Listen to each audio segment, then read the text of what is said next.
Amsagafatuko nidalat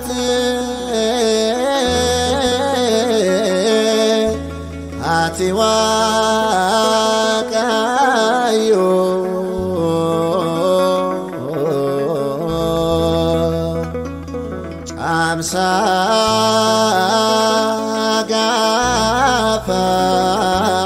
Amsagafatuko nidalat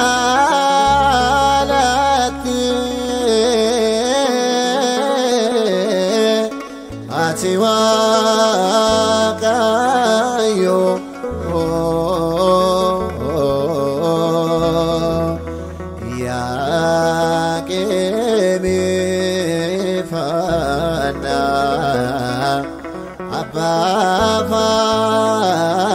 Shira Yakemi Fana Abba Fana Shira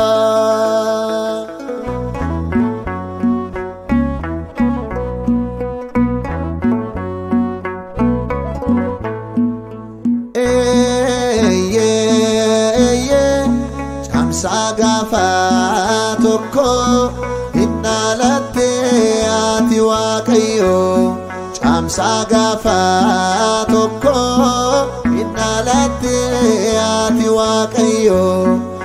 Yakemi Fana Abba Fana Shira Yakemi Fana Abba Fana Shira Yakemi Fana Abba Fana Shira Yakemi Fana Abba Fana Shira Mikael ergaman Oma satin dule Dinisa kan kufe Kocho sarrelale Ya makami dagdo Oman si jallate Ayyena namutab sababa kantati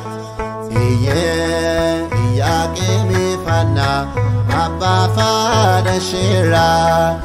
Yakemi Fana Abba Fana Shira Yakemi Fana Abba Fana Shira Yakemi Fana Abba Fana Shira Abjuna kakili Ante taf bedrika Nalo tajafat Nalmulati maka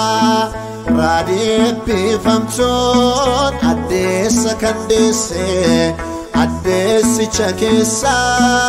Adun chalakisi Yakemi Fana Abba Fana Shira Yakemi Fana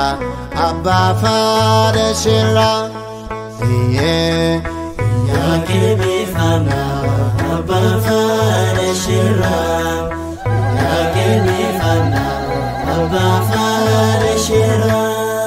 Atbal balabaha Adochi silmake Balbala chofamcho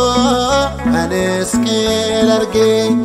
Gaila ibbifaman Kayotif dalate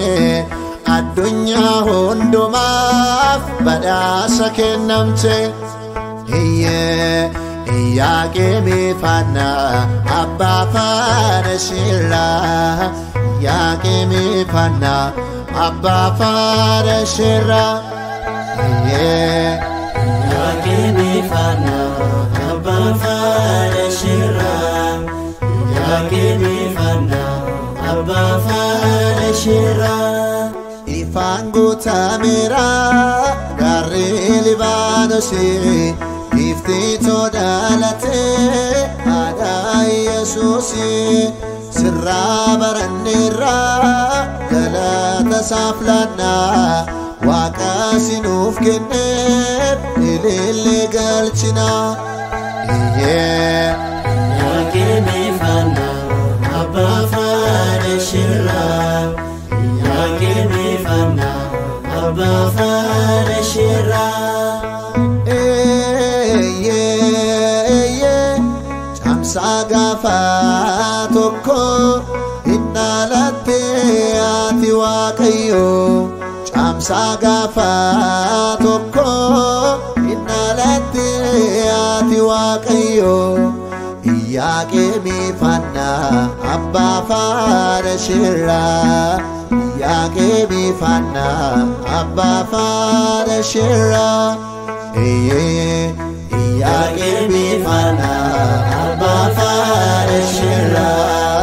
Iyyaqeemi fanna abba farashira Iyyaqeemi fanna abba farashira Yadubarooti akka warra kaanii fedha fooniif ejjaan kan dhalatte miti annaadhaa fi Iyyaqeemirraa qunnamtii gaa'ilaa eebbifamaadhaan dhalatte malee